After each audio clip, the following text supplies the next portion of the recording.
This is another exciting edition of the virtual happy hour experience with the Drunken Grape. I am your host, Rob, and today for Season 2, Episode 1, we have an amazing guest. What a great way to kick off the next season with the great sales, marketing, live stream expert, motivational expert, and inspirationalist, Russ Hedge. Russ, it is way overdue to have you on the show. How you doing, my friend? I am so good. And anytime I can spend time with you, Rob, it's good. I'm ready to go. Fantastic. So, there's always a lot of things to cover off. There's a lot of things to discuss. I know that you have many hats. You have a book of Befuddled, The Life That You Choose. In fact, the banner's right behind you. You have as well, that is, you are a best-selling author.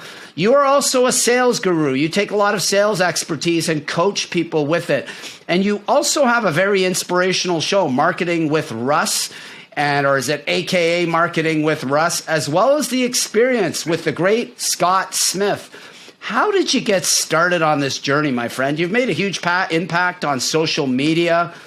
You're one of the real players in the game. You're not in a pod. You're not falsifying your numbers by paid for endorsements and everything else, and a lot of the games that are presently being played. You have really built this up and built up quite a following.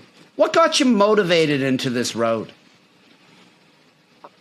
Well, that is a jam-packed multi-question. First, let me say thank you so much for having me on, Rob. It's truly, I appreciate your friendship. It's great to just get a chance to chat with you, honestly. And so thank you so much for that. I really have been very blessed. The last 30 to 35 years, I have been doing sales and marketing and public relations through other corporations. And COVID hit here now almost going on 2 years ago, coming up this March. Yeah, and my whole life changed. But but I was ready. I really was ready. I felt like God had really positioned me to be ready for it. And part of that was because of my good friend, D. Scott Smith, who's my co-host of The Experience Live with Russ and Scott. He and I were having a conversation October of 2019. And he was encouraging me to really start a side hustle and do some marketing coaching, sales and marketing coaching. He says, you should look into maybe podcasting. You should think about possibly writing a book. I mean, you've got so much information and you could really bless people with that. So I was already starting the wheels in motion. But hadn't been able to do much because I had a full-time job that was, a 60-hour-a-week job. Wow. And so basically, I didn't have a lot of extra time. But then COVID hit. And it's like God cleared the decks. Like suddenly I had all this space and all this time. And my wife really encouraged me. She goes, honey, if you really ever felt like you were going to do this, now is the time.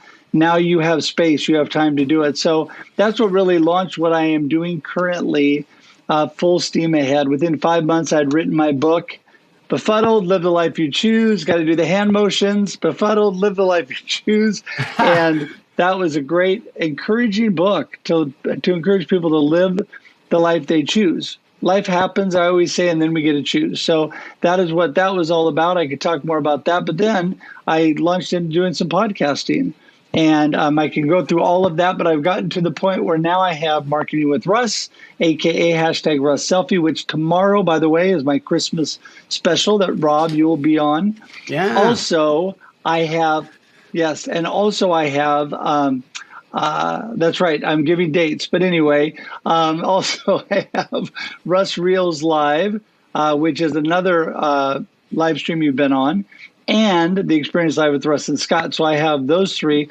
Recently, I even started a fourth, which is called Let's Talk Faith, Community, and Hope, which is with another Rob. Rob Yannicki is my co-host on that show. And I'm actually producing a fifth live stream, which is called Better Together, Serving Seniors in the Willamette Valley. So I'm actually doing live streaming, both of my own and producing others now. So really been blessed there. So I've been able to take what I learned in sales and marketing, and I've been able to do these new things and take it to the next level.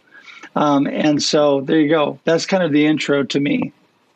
Wow, that's a lot of hats. And we know live streaming has become quite big. In fact, my opinion is there's right now too much live streaming, especially on LinkedIn. They've given it to every man, woman, and their pet dog or cat.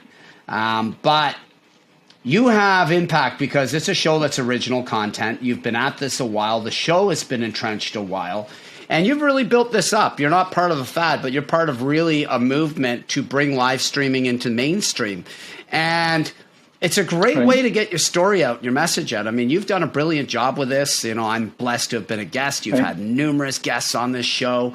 And, you know, just talk to us a bit about the workings of that, because I imagine the back end work is a lot more work than just what we see.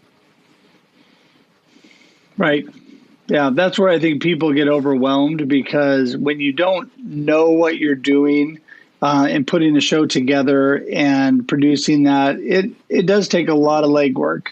And so, you know, I've been blessed to be able to, you know, get this out there pretty quickly with great guests like yourself. I've had, you know, I'm a people person. I love people. And so it's been easy to get guests. And so been a blessing there. Spreading, you know, my theme is on Marketing with Russ is how amazing people connect. I think the connection has been so vital, especially during COVID and all the things that are going on there. It's been vital to stay connected and bless other people. So yeah, the back scene, you've got to. I was blessed to monetize my live stream right off the bat, so because it takes a lot of time, and so I was actually able to make some income off it from the get-go, which was a plus. And then I just worked on the production end of it, and I was blessed to have really, really good friends. You know, several of them who were ahead of me in the game that really gave me a kind of a lift up on what I needed to do. And I was able to put together video production. I was able to, you know, do the intros, the outros, get the guests, get the things together for that. And, you know, the nice thing is we've kept ours very conversational and very just fun. As you can tell, I'm a fun guy. I got my Santa hat on. It's Christmas time. I love the holidays. So yes. And so we just have a lot of fun. Yes, like the old emblem over my, you see over my right shoulder to the side of my right shoulder, joy. And, you know, it's so important to bring that about. We are in a time that is in crisis. Canada, you know, is foolishly going into partial lockdowns or lockdowns like in Quebec again. It now is idiotic. You know, I don't want to get too political on that one, but it really is a time that we have to embrace the best of what we have and to really pivot and make great opportunities out of this. You know, you're not the only one, and cheers to that. The happy hour, ladies and gentlemen. Cheers, Russ. I know you're not a drinker. You mentioned coffee, and non-alcoholic beverages are exploding, or near alcoholic beverages in the industry. But this is an English ordinary bitter. This is a style that launched the whole pale ale movement. Clear glasses came about in the 17th century and into the 18th century, became more and more dominant, especially into the 19th century. Looked a lot more aesthetically appealing in a glass than a porter or a stout, which was chalky and really dark, which allowed this style to become very marketable. You got that clean, you know, copper amber color in it, wonderful head. These beers are pub classics to this day, really accentuated by the Beatles in London in the 50s and 60s, and have taken right off because they're low alcohol. They're 3.5%. They're also known as session ales. You can drink them in sessions. So, you know, you can have 2 or 3 or 4 of these. They don't have the same impact as regular 5% beer. Also a lot lighter in alcohol. Right. This one's just chock full of flavor. I just love some of the bready notes, brown bread, a little bit of toffee in here. Looks wonderfully dry and sweet at the same time. A little bit of sweet notes, sweet malts, those caramel malts. Goes great with things like English fish and chips, chicken. You can imagine it just soaks up pub culture. That is the happy hour. What kind of coffee are you drinking? Because I am a massive coffee fan. What do you got in there? You got a light roast, a medium roast, a full-bodied roast? Do you know any region it's got a medium roast here. I got a medium roast. I really am a fan of medium roast coffees. And we have some great coffee shops around us. And that's one of the best places to actually do business with people. I love It doing work in coffee shops. And so, yeah, medium roast is my fan. My drink of choice is an almond milk latte. So I love almond milk lattes. They are great. That's awesome. No, and there's coffee has a whole type of sommelier process too. They're called Q graders, and they go around and they become experts in picking coffee and sorting coffee and putting it on the menus of various renowned coffee merchants. Like Starbucks uses Q graders. It's quite a complex and arduous program to get through. So people don't realize how complex of a crop coffee really is. It's very well sought after.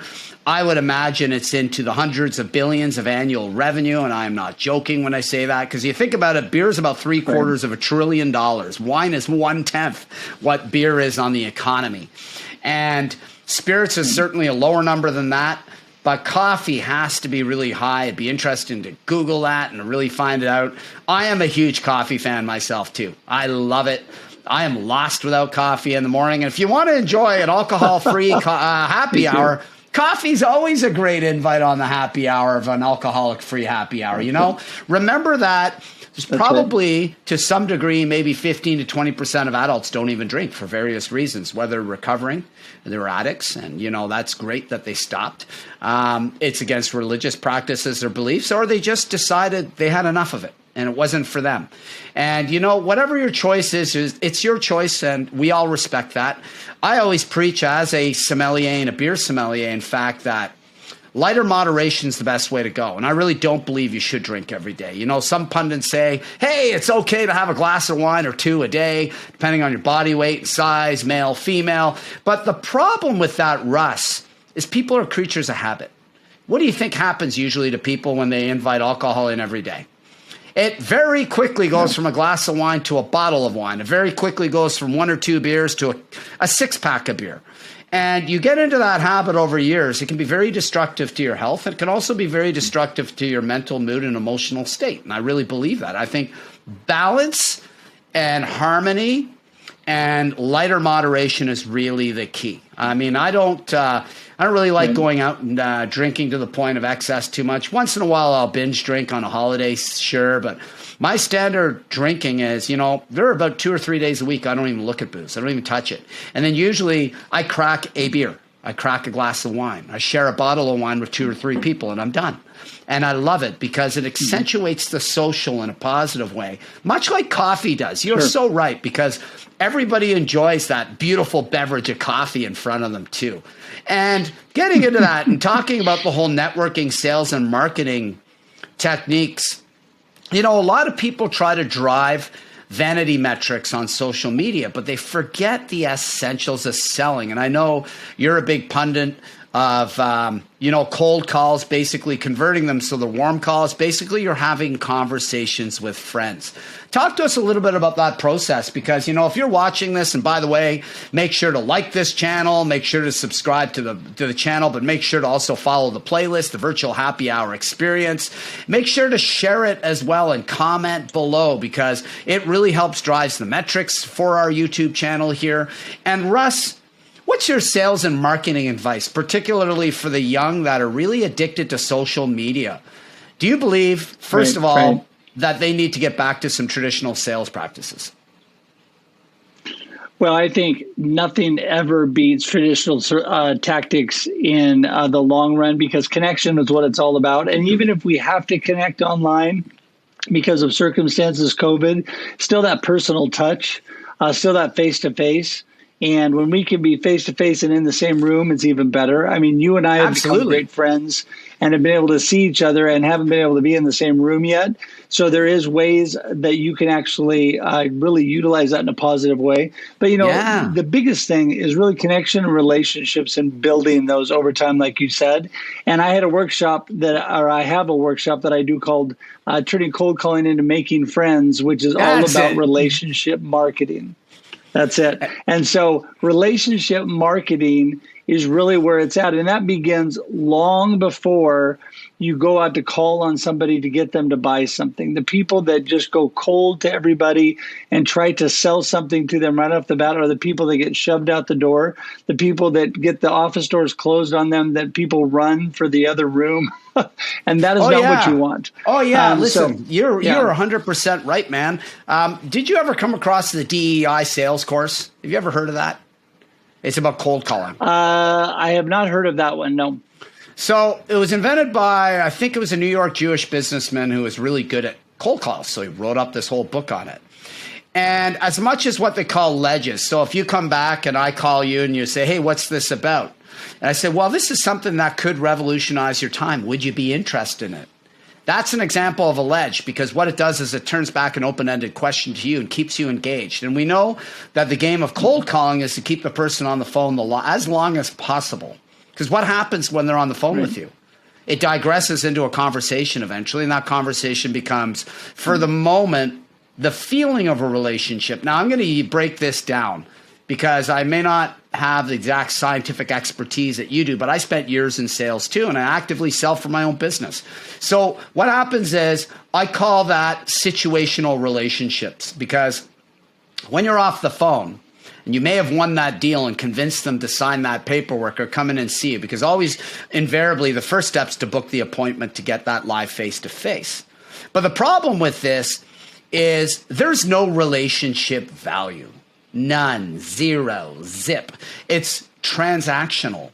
And I've seen it time and again, and it happened to me in my earlier days, and it's still, I do it to people now, is if you don't have the relationship, it's easy for someone like me who builds relationships to come in and just swoon in and take it right away from you. And the reason for that is people trust those that they have relationships with. And you're so right. One of the best sales advice I got was in a telecom company called TELUS. Our sales manager, direct sales manager, was not good. He was kind of narcissist and incompetent on the sales process. He just didn't really even know the tech and thought you could just bang phones and get numbers. And I will use the word bullshit, because it's bullshit. I had another guy who was higher than him in the office, the big kahuna in the tank, and he came out and he goes, you guys know fucking nothing. He actually came out and said that. And he pulled me aside. He said, Rob, you don't frickin' cold call. You get to know these people and then you call them. And when you call them, they know you. It's a lot easier to convert that business. He goes, and you keep the business. The goal is to keep it as much as you gained it. He goes, you want to build a book of clients. It's a revolving referral wheel. And that's really how I work business today. I get to know people over time. I'll use the great Christian Sherry, because I got to know her over time. And I reached out to her one day, and I noticed that she had some interest in wine. I said, hey, would you be interested in me hosting a virtual wine tasting for your company, UMAP? It's growing. She goes, well, it's kind of difficult because I got people all over the globe, and we're sort of processing what to do with an event structure. And this is right during the pandemic. She goes, but my husband and I have like hundreds of bottles in cellar and love wine. We would love to do one for our anniversary. So they did it on New Year's Eve, and they hired me to do it. And it started because I got to know Kristen over time, and she's a wonderful lady. If you don't know who she is, UMAP is an awesome coaching program, and she's a brilliant author. But do you think I would have gotten that just hitting her up directly? Not a chance. And she actually polices it and comes out from time to time saying, listen, people, if you want to get my business, get to know me. At least talk to me for a little while to see if we can connect. If not, do not hit me up with these direct sales tactics, because they fail. Right. Yeah. Well, and you're so right, because you're going back to what you said right off the bat, transactional. We all carry on some transactional sales from one end to the other in our lives. You know, we're trying to get a good, cheap price, whatever, on something. But when it's that way, people, like you said, will leave in a heartbeat. Somebody that has a relationship will get their business easily. And oh my goodness. And so when people actually spend the time and the effort getting to know people, building the relationships, and in today's day and age, Rob, you know this, there is so much information out there about the people. You should already know their name. You should already know what they like. You should know everything about them, so that when you go into a situation, you already know something about those people, and you are able to carry on a conversation with something that relates to them, that they relate to. And then you start building that relationship. And I'm a big believer trying to do that face-to-face as much as possible. also trying to spend at least a couple of conversations not selling them. The number one thing we all don't like is on LinkedIn when somebody says, let's connect, and the first thing we get is an entire sales spiel that's a big long thing that I don't even read. So build relationships. People love people. People do business with people they know, like, and trust. It's overused, but it's so, so true. And that's going to get you to the right place. And this is a great way to kick off season 2, episode 1, because sales is crucial. I don't care if you're afraid of it. You got to indulge in it. You got to reach out and call people from time to time. My business works very much more in just getting out. And the other tactic I use is really marketing a lot. So I haven't been as heavy as I have on video in the past, only because the algorithm on LinkedIn doesn't really favor it right now. But posts, just put intelligent posts about the benefits and the problems your business solves for people.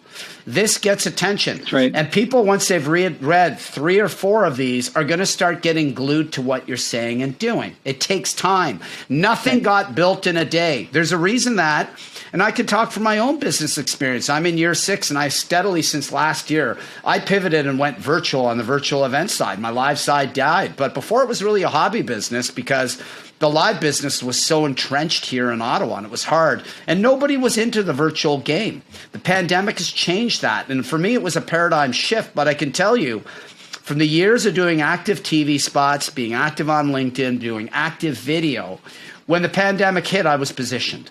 And this is what a lot of people can do, and they can position themselves. And speaking of that, I have your profile up here. I've shared it. It's been up here for a little bit now. The beauty of Riverside FM is you can wonderfully share details on people. I'm going to have your contact information in the show notes or the description of the show, Russ. But ladies and gentlemen, you need to reach out to this man. He is really growing. I think from maybe a couple months ago, I think you've almost doubled in active following in a pretty short time, but you're doing it right. You're doing it quite literally organic. You're doing it off the quality of your work. Your quality of your work is exceptional. And if you need to be inspired or pushed in the right direction, you need some serious coaching. And I'm talking business and marketing and sales and marketing coaching. Russ is legit. There is a plethora of clowns out there in the coaching world, and you are the opposite of that. You actually have a ton of experience. I mean, we could just lift up this profile for a minute, and we start to scroll through it. If I'm scrolling through this, what I see is keynote speaker and marketing coach, sales and marketing manager for 7.5 years, a sales manager for 18 years, sales representative for 4 years. This is crazy. A degree in communications, fit sales and marketing beautifully. You read like a seamless resume. Like, this is pretty flawless as far as the skill sets. You are somebody I would definitely recommend for anyone viewing this that needs help in sales and marketing to reach out to, because you have seen it all. Like, you've been in the game 30 years plus. I mean, this is no joke. And you're building your own company and sets the business up now too. I mean, this is tremendous. And, Russ, cheers to you. Much love to you. And a happy hour, ladies and gentlemen. I hope you enjoyed a drink over this show. I hope you really got to know some fantastic insights about Russ. The other thing I want to break up before we do disappear is I want to showcase what you have coming up. Actually, the time this video airs, that won't be the case, but your show is on Wednesday mornings, The Experience with Scott. I think it's 8 a.m. Pacific Standard Time, 11 a.m. Eastern Standard Time. Is that correct? Actually, 7 a.m. Pacific Standard Time. And it's The Experience Live with Russ and Scott. That's Wednesdays. And then every Monday and Thursday is Marketing with Russ, a.k.a. #RussSelfie. That's at 8 a.m. Pacific Standard Time on Mondays and Thursdays. Those are always consistent every week. The Russ Reels floats, and the other show is every other week. So those are not quite as consistent, but those two are. So in plain language, if you're at Eastern Standard Time like myself, where there's a massive part of the population in North America, this is a great window at 10 or 11 o'clock in the morning. I guarantee you can sit back for at least 15, 20 minutes, take a break, grab a coffee. You've probably been working 4 hours. A lot of us are up working at 7 a.m. and onward. I personally find it a great welcome break sometimes. Tune into it, ladies and gentlemen. It is engaging on so many levels. You are the definition of engagement, my friend. I love you in so many ways. You're also just become such a good friend. I really want to thank you for being part of this show. It's a treasure, each and every week. I am blessed to interview some brilliant people from different walks of life, sharing and breaking our form of bread, which is a drink, being obviously in the alcohol world. But I also have a massive appreciation for non-alcoholic drinks, especially coffee. Russ, much love to you. I love the holiday theme. We're just coming out of it. This is terrific. Have a terrific day, ladies and gentlemen. This is Russ Hedge from The Experience of Marketing, aka Marketing with Russ, and Rob from The Drunken Grape. Have a splendid afternoon.